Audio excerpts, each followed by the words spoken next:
This conference will now be recorded. In this video, I'll be walking you through the paycheck calculator.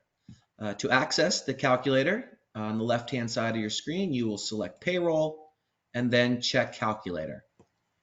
You will have this screen open where you can select which employee you would like to do a calculation for. And by the way, this section is just informational because you cannot actually produce a check. You can't process this with a payroll. This is just a FYI informational. How do I do this? So find the employee that you want to find out the results for. Find out technically if you want to calculate workers' comp to see what those numbers would be. If you need accruals or if you want the system to calculate minimum tips, but that comes unchecked.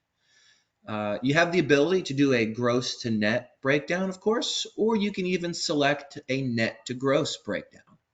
If you select net to gross, the wages will be grayed over, where you'll have to enter the net amount that you want to pay the employee. If you do choose a gross to net breakdown, again, you will need to select what type of earnings you want to pay the employee. And if you need to enter the number of hours for an hourly employee, and the amount will produce. If you need to add another record, another earning code, you can select add. And now you have another row where you can add other hours as needed.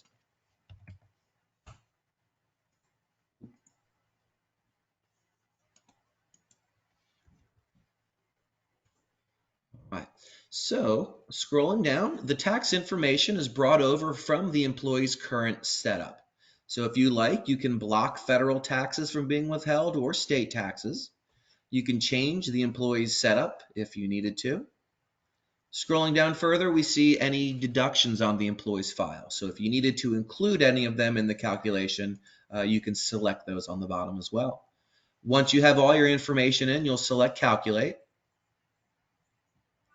And this will produce your results. So scrolling up, we'll see the gross pay of the amount, taxes, any deductions if there were occurred, and the net pay. Again, there's no way that you can print this. There's no place to save this. There's no place to process this with a payroll. This is just informational only for research and your own information. Thank you very much. So once you're done, you can either close this or go back to adjust as needed. If you have any further questions, please contact your payroll provider.